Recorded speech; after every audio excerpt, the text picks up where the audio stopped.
ఇది కథానిక. ఇద్దరి రాధల మధ్య కృష్ణుళ్లా ఉన్నారు మీరు అన్నాడు మురారి. నాకు ఒక రాధ పక్కన వంశీలా ఉండడమే ఇష్టం అన్నాడు వంశీ. రాధ మాట్లాడకుండా, ముఖంలో ఎటువంటి భావమూ చూపించకుండా మెల్లగా అక్కడి నుండి కదిలి దూరంగా వెళ్ళిపోయింది. వంశీ ఆమె వంక క్రీగంటగా చూస్తూ ఉండిపోయాడు. అంతలోనే బస్ హారన్ మోత వినిపించడంతో అందరూ బస్సు దగ్గరికి చేరుకున్నారు. 3 నిమిషాల్లో బస్సు బయలుదేరింది.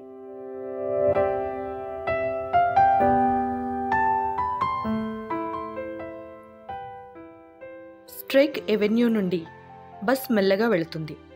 ఓల్గా లేచి నిలబడి ఎడమ చేతి వంక చూపిస్తూ ఇలా చెప్తుంది. డియర్ ఫ్రెండ్స్, అటు చూడండి. రష్యాలో విప్లవం విజయం సాధించింది 1917వ సంవత్సరంలో. అయితే అంతకు ముందే ఫ్యూడల్ వ్యవస్థను ఎదిరిస్తూ ఎన్నోసార్లు విప్లవ ప్రయత్నాలు జరిగాయి. వాటికి అంకురార్పణ నిజానికి 1905వ సంవత్సరంలో డిసెంబర్ 9వ తేదీన జరిగింది. అప్పటి జార్ ప్రభు అయిన జార్ నికోలస్ను ఎదిరించి ఎంతోమంది సామాన్యులు నిహతులయ్యారు. వారి గుర్తుగా ఒక పార్క్ నెలకొల్పారు.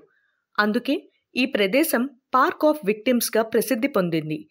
ఓల్గా మాటలు చక్కని ప్రవాహంలా ఉన్నాయి. మురళి ఓల్గా చెప్పే విషయాన్ని నోట్ చేసుకుంటున్నాడు. వంచిన తల ఎత్తకుండా పరీక్ష రాసే విద్యార్థిలా అన్నీ రాసుకుంటున్నాడు. ఎక్కడికి వచ్చినా మాస్టరే నోట్స్ని తయారు చేసుకుంటున్నారు అంది రాధ. మురళి తల ఎత్తకుండానే, పాఠాలు చెప్పాలంటే నోట్సులు తయారు చేసుకోకపోతే ఎలా? 10 మంది మగాళ్ళకి సులువుగా పాఠం చెప్పచ్చు, కానీ ఒక్క ఆడపిల్లకి మాత్రం చెప్పలేం. అందున నా క్లాస్లో 10 మంది ఆడపిల్లలున్నారు. రష్యాలో ఏం చూశారు మాస్టారు అని అడిగితే రష్యాలో రాధమ్మను చూశానని చెప్పి ఊరుకుంటే బాగుండదు కదా. అందుకే ఈ ప్రిపరేషన్ అంతా. అబ్బా, ఏం చెప్పినా పాఠంలాగే చెప్తారు అంది రాధ. సుమారు ఒక 10 నిమిషాలు ప్రయాణించాక ఒక పాత బట్టల మిల్లు ముందు బస్సు ఆగింది. అందరూ కిందికి దిగి ఓల్గాను అనుసరించారు. బట్టల మిల్ లోపల పెద్ద కాన్ఫరెన్స్ హాల్ ఉంది. అందులో గుండ్రని టేబుల్ చుట్టూ 50 కుర్చీలు వేశారు. పైన సీలింగ్కు బాగా పాతపడిన ఫ్యాన్లు వేలాడుతూ శబ్దం చేస్తూ తిరుగుతున్నాయి. అందరూ కుర్చీల్లో ఆసీనులయ్యారు. 3 రష్యన్ యువతులు అభివాదన సూచకంగా చేతులు ఊపుతూ హాల్లోకి వచ్చారు. ఓల్గా వారిని ఆ బట్టల మిల్లు సెక్రటరీలుగా పరిచయం చేసింది. టీ బిస్కెట్లు అందరికీ సర్వ్ చేయబడ్డాయి. రష్యన్ సిగరెట్ టేబుల్ మీద ఉంచారు. అందరూ తలో సిగరెట్ తీసి అంటించడంతో ఆ గది అంతా సిగరెట్ పొగ నిండిపోయింది. రాధ అందరి వంక ఆశ్చర్యంగా చూసింది. మీరు సిగరెట్ కాలుస్తారా అంటూ వంశీని అడిగింది. కాల్చను. మరి నోట్లో ఆ సిగరెట్ సంగతేమిటి? ఫ్రీగా వస్తే ఫినాయిల్ కూడా వదలకూడదని నా సిద్ధాంతం. అందుకే సిగరెట్ కాల్చి పారేస్తున్నాను అని చెప్పాడు వంశీ. మోహన్ వంక తిరిగి, ఎందుకా సిగరెట్? పాడుకంపు. అతడు మెల్లగా ఇలా అంటాడు. నేను ముద్దు పెట్టుకోబోయే అమ్మాయి అలా అంటే కాల్చడం మానేస్తాను అని చెప్పేసరికి రాధ మరీ మాట్లాడలేదు. మురారి ఆమె చిరాకు పడడం గమనించి ఇలా అన్నాడు. రోజూ కాల్చడం లేదు కదా, సరదాగా ఎప్పుడో ఇలా ఒకసారి, కాసేపు భరించండి అని అన్నాడు. నాకేం, కాల్చుకోండి, నేనేం వద్దన్నానా? రాధాదేవి గారు, క్షమించాలి మీరు అని అన్నాడు మురారి. ఇవన్నీ ఉత్తి కబుర్లే, ఎందుకు క్షమించాలి అని అడిగింది. సిగరెట్లు కాలుస్తున్నాం కదా అని అన్నాడు మురారి. మీరు కాలిస్తే నాకేం బాధ, కాల్చుకోండి, నాకేం విసురుగా అంది రాధ. అదిగో కోపం వచ్చేసింది మీకు. మగవాళ్ళందరూ ఒకటే అంది రాధ కోపంగా. ఫ్యాక్టరీ సెక్రటరీ బట్టల మిల్లు వివరాలు రష్యా భాషలో వివరిస్తూ ఉంటే దాన్ని ఓల్గా ఇంగ్లీష్లోకి, రామరాజు గారు తెలుగులోకి అనువాదిస్తున్నారు. ఈ కాటన్ మిల్లు పేరు వర్జినా టెక్స్టైల్స్. రష్యా దేశంలోకెల్లా అతి పురాతనమైన అతి పెద్ద నూలు మిల్లు ఇది. 152 సంవత్సరాల క్రితం నిర్మించారు దీన్ని.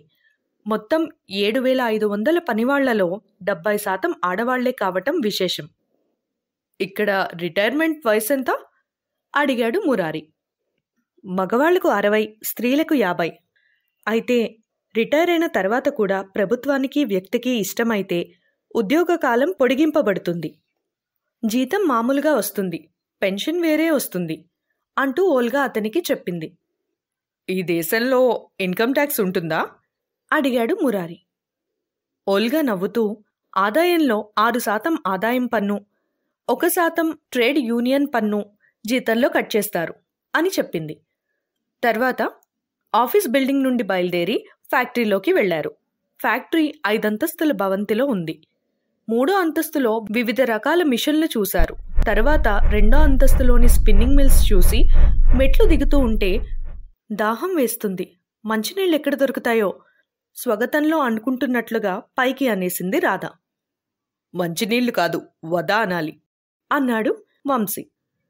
అదిగో ఆ కనిపించేది వాటర్ కూలర్, వెళ్ళి తాగిరండి అన్నాడు మోహన్. రాధ గబగబా అటు నడిచింది. మిగిలిన వాళ్లందరూ మెట్లు దిగిపోయారు. కూలర్ పైభాగంలో గాజు గ్లాసు ఉంది. అయితే కుళాయి ఎక్కడా కనిపించలేదు. అన్ని వైపులా వెతికి చూసింది రాధ. కాని లాభం లేకపోయింది. ఏం చెయ్యాలో తోచక వెనక్కి తిరిగి చూసింది. అందరూ మెట్లు దిగి కిందకి వెళ్ళిపోయారు. అంతలోనే కూలర్ కింద భాగంలో ఫుట్ ప్లేట్ కనిపించింది. కాలితో మెల్లగా నొక్కింది. నీళ్లు ఒక గొట్టంలో నుంచి బలంగా చిమ్ముతూ బయటకు వచ్చాయి. 2 గ్లాసులు నీళ్లు తాగి గబగబా మెట్లు దిగింది. దిగువ విశాలమైన కారిడార్. అంతా ఖాళీగా ఉంది. ఇటూ అటూ చూసింది. అందరూ వెళ్ళిపోయారు. సుమారు 100 గజాల పొడవైన కారిడార్ అది. గబగబా నడక ఆరంభించింది రాధ. కారిడార్ పైభాగంలో సీలింగ్కు గొలుసులు అమర్చి దాని ద్వారా డ్రమ్ములు వేలాడదీయబడి ఉన్నాయి.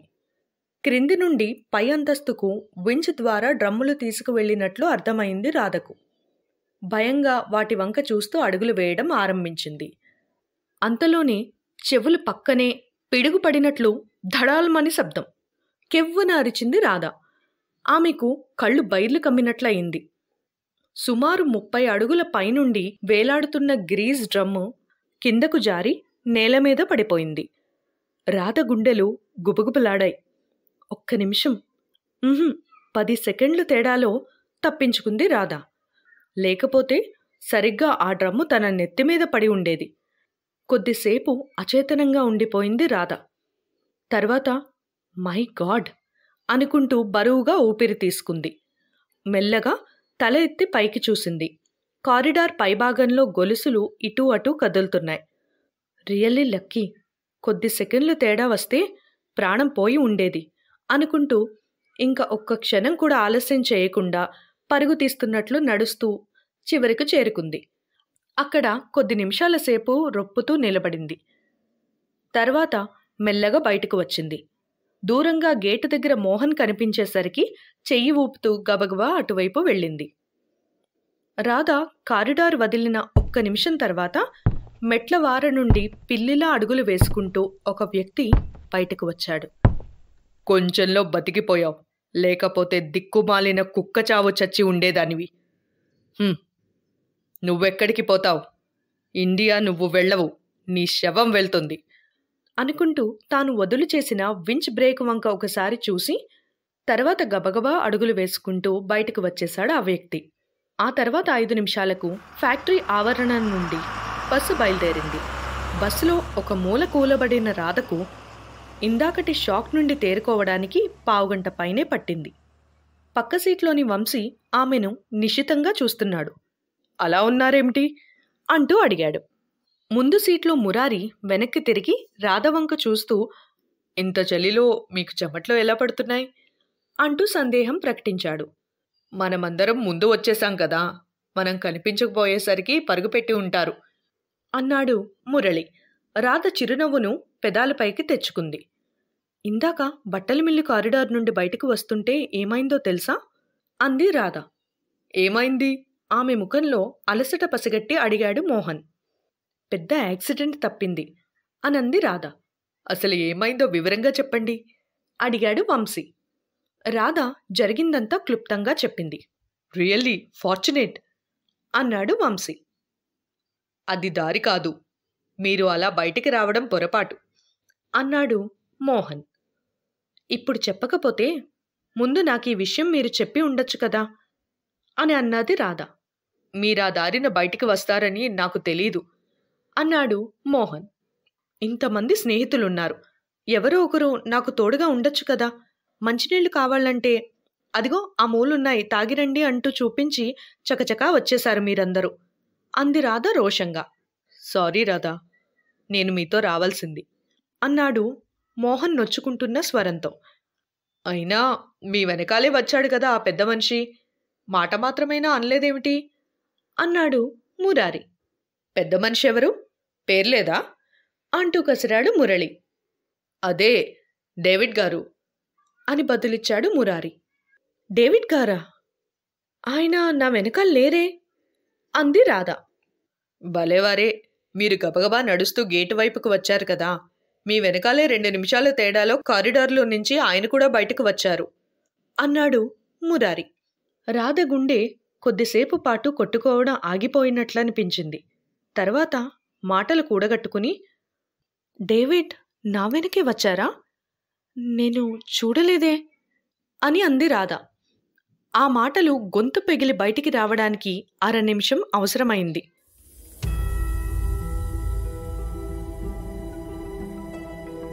మరి రాధని చంపాలనుకుంటున్నది డేవిడేనా లేక ఇంకెవరైనానా? ఇది తెలుసుకోవాలనుకుంటే నెక్స్ట్ ఎపిసోడ్ వినండి. ఒక రాధ 4 కృష్ణులు ప్రతి శుక్రవారం మీ ఫేవరెట్ పాడ్కాస్ట్ యాప్స్లో రిలీజ్ అవుతుంది.